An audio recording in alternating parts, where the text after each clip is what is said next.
This is the story of how I tried to make one pair of pants and instead made three. In three different styles. And if you stay till the end of the video, you'll find out what it is I learned from the experience. Though the entire video has been a learning experience.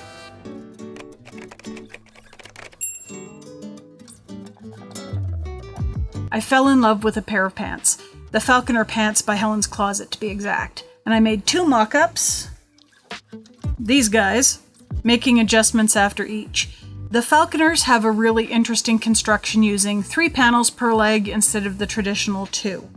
They were too tight in both the hips and the tummy, and in both mock-ups, so I did the only sensible thing. I went looking for another pair of pants. I barely know how to size up a standard pair with a single side seam, let alone a pair with far too many, none of which are actually located on the side of my body. I found 2. Pairs of pants, that is. To be fair, I assigned partial blame to Muna and Broad because I was looking up their Noise jeans and came across Sew House 7's Oxbow Pants. I tried to make a joke about the name Noise jeans. It's an accent or dialogue joke because if I'm reading their bio correctly, the designer originally hails from somewhere in the lower hemisphere, in the general Australia-New Zealand region, though I think they're presently in Canada, from the name of one of their other designs, possibly not too far from where I grew up. If so, that's fantastic. It's a beautiful area. Or at least it was the last time I was there around 25 to 30 years ago. So to translate to American, nice jeans, which if you've been around for a while can refer to one's clothing or one's heritage. Bit of a play on words. Pune, if you will. Though, in most of the circles I've run in, women tend to talk about looking for nice jeans because getting a durable pair that wear well and, more importantly, fit well is nigh impossible. Now, automatically, explaining the joke makes it not funny. Also, apparently, another gorgeous blonde with light-colored eyes has recently made a similar comment in a professionally written denim company commercial, and some are saying that it's a dog whistle for racism. You know. The kind that favors pasty pale people. And I'm not on board for that, and I suspect that the designer probably isn't either, because while she's also gorgeous, she's not a light-eyed blonde. Sometimes Noise jeans are just nice jeans, and hopefully they fit well in all the right places. So put up your pitchfork stitches, because this video is now, if it wasn't before, totally pants.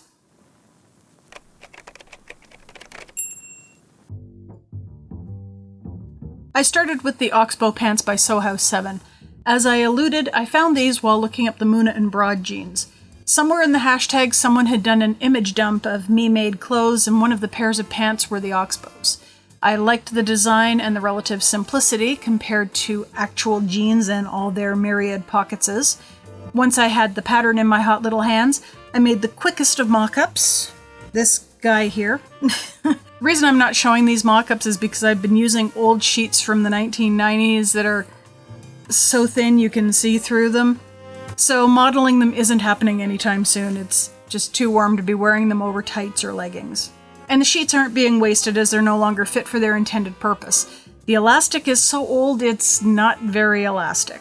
I was surprised the mock-up fit without making any kind of adjustments to either front or back rise. This meant less arts and crafts before getting to work cutting the pants out.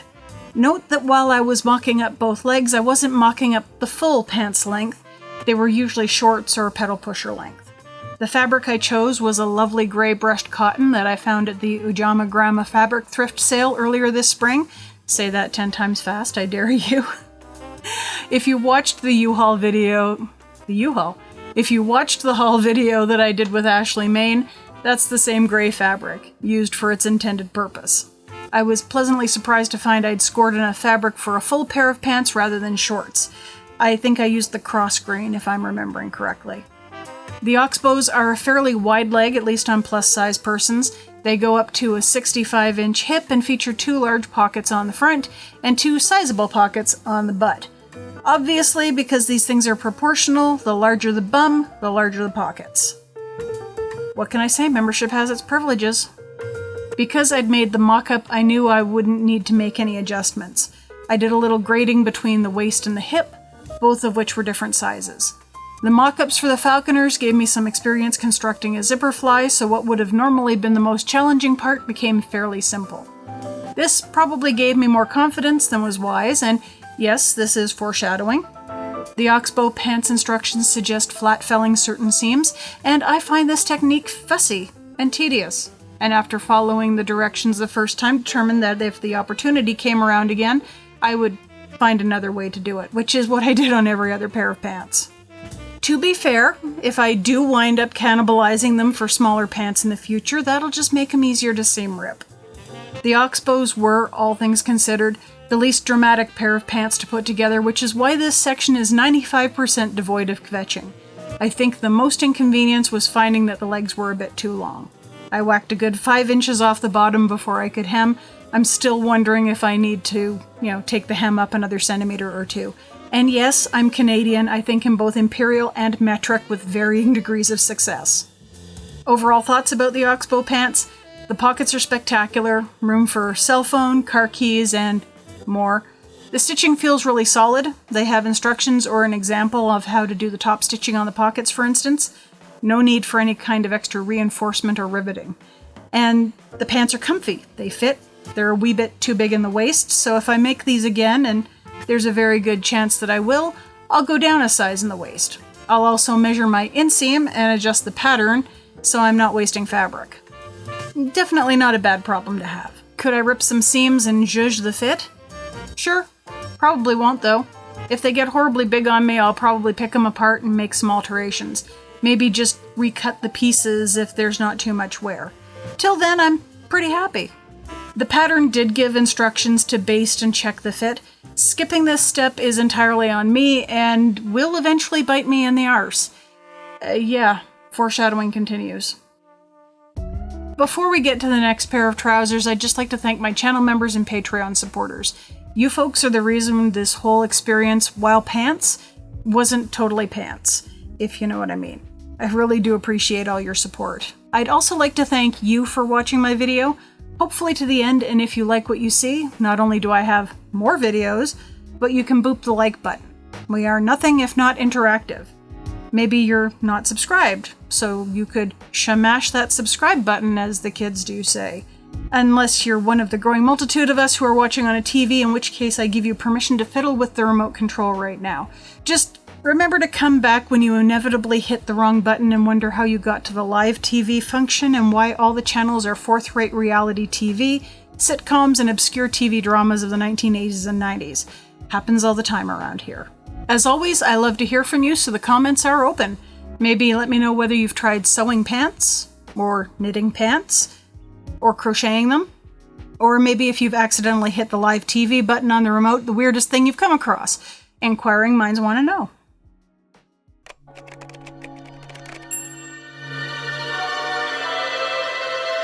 Next up, the cursed genes of noise. You've had projects like this. I know you have. You start off with all the hope in the world, and you've got the pattern cut out, and you're raring to get started sewing, and something immediately goes wrong, and it snowballs until you're a seething mass of rage that just wants it to end. Hi, that's me on this project. There are a lot of good things that have been said about the noise genes on Instagram, so I fully attribute this to my hubris and Nemesis getting together for a drinking contest. Let's just say Nemesis had backup and threw hubris in the snake pit with Indiana Jones. I made these jeans out of a fantastic indigo navy galaxy twill, which was on sale at Fabricland for about $8 a meter. I may have stocked up for both myself and the husbeast because it's shorts season, and twill makes fabulous shorts. The pattern mentions the opportunity to top stitch with a contrasting color, so I did. Probably not a good choice for reasons I'll go into in a bit. I had considered, if it was available, using a lighter blue as my contrast thread. Nope, only contrast thread for jeans I saw at the local Michaels was bright gold, and as it was 5 minutes to closing, I wasn't gonna quibble. The problem starts right at the beginning with the case of the missing seam allowance. The directions tell you to pay close attention because the seam allowance can and will change from time to time. Then doesn't tell you what the starting seam allowance is. Thankfully, Layla of Muna and Broad has done a series of video tutorials to walk you through the construction of the jeans. It includes all sorts of useful tips like how to use the drill hole markings and grade away bulk from your seams. These are actually useful transferable skills that I've used on other projects since. It's also where you'll find the seam allowance for step number 1. Not in the instructions, in the video. That's probably something that should be fixed. Construction of the fly was also strangely more involved than either of the other two, which had me wondering if I should just ignore the instructions and use Helen's fly construction. In the end, I followed the directions in the pattern, mostly. But it was a slog. I probably should have swapped back and forth between the Pfaff and the Kenmore when it came to top stitching. However, the Pfaff is not only my usual machine, so I'm used to using it for generic seams, it's also the one with all the bells and whistles for moving the needle from side to side to make things like zipper sewing a lot easier. So I was constantly changing between my main thread and my top stitch thread, which wasn't at the right tension. So all my top stitching has tension issues, which I didn't resolve until near the end of the project. Go figure. To be fair, this possibility is mentioned in the directions. Well, the part about having to swap thread all the time. Another side effect of the wonky tension was playing thread chicken right up to the end. Have I mentioned the blue plus gold makes me feel like I'm a refugee from the Fallout video game series? To add insult to injury, I have some fit issues. They're totally my own fault, mostly. There was a big note in the directions indicating when to do a fit check and instructions on how to prepare your pants so that you wouldn't stretch out the area that eventually gets sewn into the waistband. I took it on faith that my measurements were close enough to the pattern I'd cut out that I skipped the fit check. The leg is too short. I'd have to put a mock hem of bias tape made from scraps on the bottom just to give the illusion of the hem. There's some weird extra fabric under the seat. It's too tight across my stomach. It feels a bit tighter around my calves and shins than I'd like, and I can't really sit down in them. It's very uncomfortable. It's possible that I haven't broken them in, but they're uncomfortable enough that I've just reached a point where I don't want to work on them. Nope, not feeling it. I decided to get fancy and try rivets. Remember the days when you'd buy a grommet kit and they'd come with little installation tools that just required you to have a hammer and a tolerant neighbor in the apartment downstairs? Well, they're now selling the installation tools separately. The neighbor's up to you. Did I buy the installation tools? Hell no! I went through the drawers over there and found a hand tool I'm pretty sure Mum bought sometime in the 1970s or 80s. Probably for installing rivets or grommets in a Halloween costume. I've been popping rivets ever since I made these pants, to the point where I bought a friend for my grommet press. Another press. I mean, I'd bought dies to hopefully fit into the original grommet press, only to find that they didn't fit into the original grommet press. So now I have a matched set, because dies for my original press are hard to find. Peachy keen. If I wake up one morning to find a shiny, brand new baby bedazzler, we'll know they've been up to some funny stuff in that cheap IKEA storage bin. I do plan on revisiting these jeans to make them a part of my wardrobe, but for now, into the to-be-fixed pile, if I don't wind up losing weight and just having to take in that baggy area under the butt.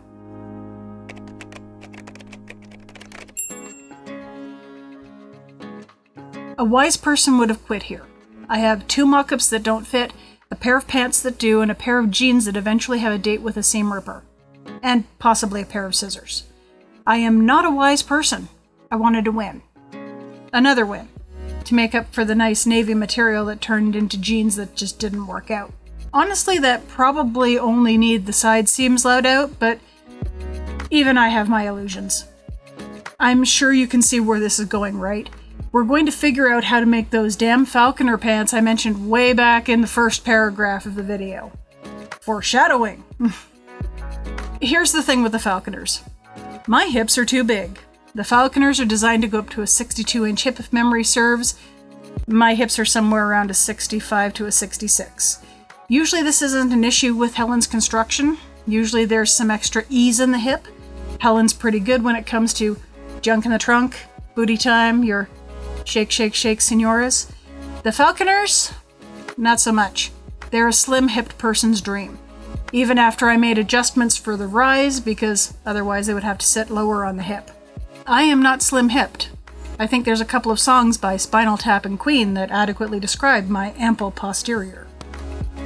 These go to 11. When I was a Svelte, size 20. My hips hid under the veneer of a delightfully squishable hourglass figure. That doesn't work when you're closer to a size 34. I knew the waistband was about the right size. I needed more room in the hips. There's someone out there who's been yelling top down, center out since somewhere in the first half of the video, but I'm not there yet. At this point in time, I'd heard about TDCO. I'd even seen one of Jay Stern's videos on the subject and been frustrated by the paywall at Threads magazine, where the whole original concept by Ruth Collins is laid out in one tidy little article. When I saw Stacy of Crooked Hem's multi-part series on how to perform the technique, I bookmarked it to come back later because, let's be honest, who has time for an 11 video masterclass when they're busy trying to finish a video? Because by now I was panicking and didn't have time to watch the videos. I've since done so, and it's actually funny how I subliminally, or possibly more accurately, intuitively, incorporated elements into my solution. I'd already determined that the original pattern was too slim for my tummy and hip area, as was trying to enlarge the pattern a size or two by swooping the seam lines out at the seam allowances. Because of the 3-panel construction, a full tummy adjustment would have been pretty difficult. At least I felt it wasn't really doable. It occurred to me to let out the seams around my hips on the enlarged mock-up. This guy.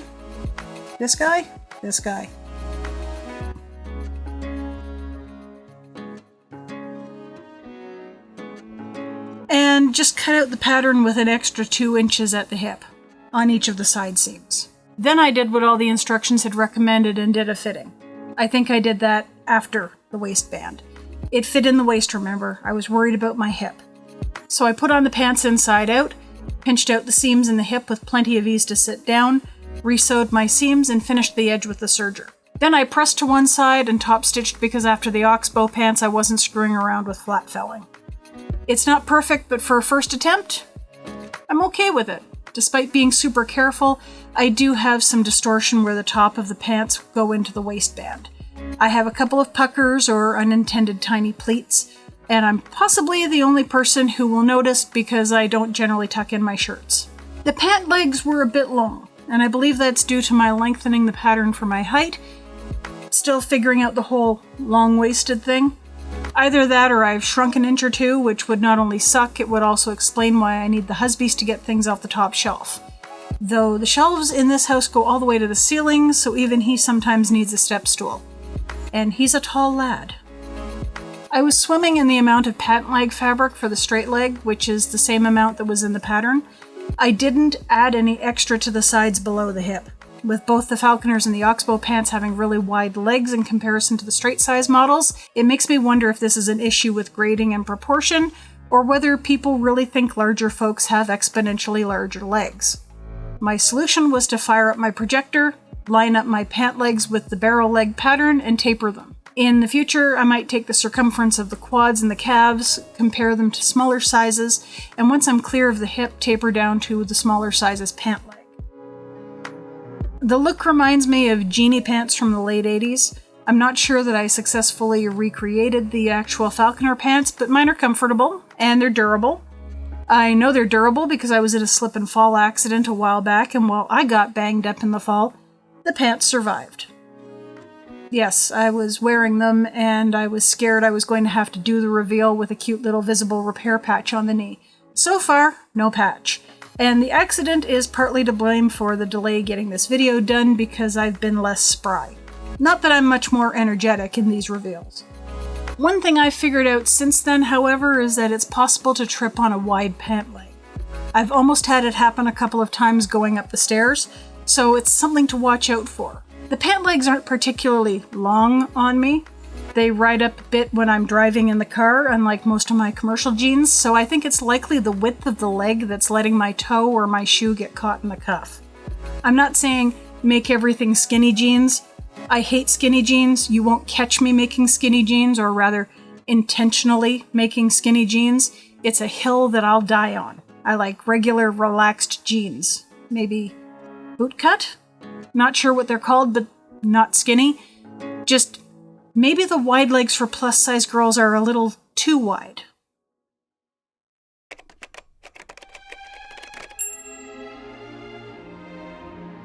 I like the Falconers and I love the Oxbows. I know, not the same place we were at the start of the video. The Noise jeans have kind of become the brunt of my sardonic humor, and they don't deserve that. So the first thing I've learned is to take my time and not rush the process. The second thing is to measure more carefully and do fittings when prompted. I may need to lay in for more twill tape to keep the pre-waistband waist areas from stretching. There's also the possibility that the jeans need to break in. I don't know about that. It's been ages since I've worn snug jeans that weren't made with stretch denim. I think the Noise jeans would have been fantastic in stretch denim, with the general waist area shored up by twill tape to minimize distortion, of course. But it's something to think about. I've also learned to read things more carefully and also determine when something has to be done 100% according to the pattern, or whether I can take a couple of time-saving changes, because this would have gone a lot faster with some different construction based on what I had already been doing. Oh, if you lengthen it, lengthen anything over it. When I lengthened the Falconer pants, I wondered why the notches on the side of my pocket pattern pieces didn't line up, and it's because the line to lengthen the leg bisects the pocket. So I lengthened the pockets to match, and now the notches match, and I get a deeper pocket. Even though I then had to take length off the hem, but that's because I've also learned to check my inseam measurement, which will likely happen next time I make a mock-up. Lay in for some old bed sheets, because mock-ups for pants, so I've learned, are a good thing. Top down, center out looks like a good way to mock up a pattern, particularly if you plan on using it over again. I have 1 or 2 patterns I'd like to do in the future, so that's a possibility. I've since watched the 11-part series by Stacy of Crooked Hem, and it makes a lot of sense. Considering I did something very similar to fix my issue with the Falconers, I'd say that's a good option. And yes, I know that Stacy isn't the originator of the TDCO method. Seriously, everyone these days is super proprietary about the weirdest things. I've even been seeing newer knit and crochet designers online complaining that their super simple patterns are being stolen by other relatively new designers with super easy, super simple patterns that you can probably find described in many old knitting or crochet books from the Victorian era to the present, which makes me kind of miss the days when you just tack the name of the originator or discoverer onto the name of the technique, like Judy's Magic Cast On and Jenny's Super Stretchy Bind Off. Right now, though, I'm thinking I'm probably going to go do some seam ripping on the Noise jeans, possibly do a decorative insert, perhaps with quilting cotton scraps or English paper piecing down the side seam if letting it out doesn't do the trick. Also thinking of turning them into shorts. Regular shorts usually just get trapped and bunch up between my thighs, but my favorites from my teens and 20s were always cut-off jeans rolled up to just above my knee. I'm thinking that might work out for these pants. Let out or widen the hip, get rid of the extra bagginess under the butt, roll up the hem, and do a basic top stitch. Might do the trick. Heck, maybe use some fashion fabric or quilting cotton if I'm feeling a little bit cheeky. Also use the new riveting dies and setter to install and replace the rivets properly. I also bought extra top stitching thread in case I decide I want to redo any of the gold stitching. See, that's the thing. I'm disappointed in the Noise jeans, but they aren't trash. They're just not finished, despite whatever the instructions say. The bloom kinda faded on the Falconers when the Oxbows fit so nicely. There's also maximum pocket space, which never hurts, so yeah, I'll probably make more Oxbows. We'll see if I revisit the Falconers if I take off a few inches on my lower half. That might change my mind, but for now, the winner of this round is the Oxbow Pants. Honestly, the most important lesson I think I learned here: don't try to make 3 pairs of pants in a week or 2. Take your time, folks. It's worth it. And seriously, I was eager to start work on the Falconers. I have files on my computer going back to May. I was trying to get the video out in June. It's now August.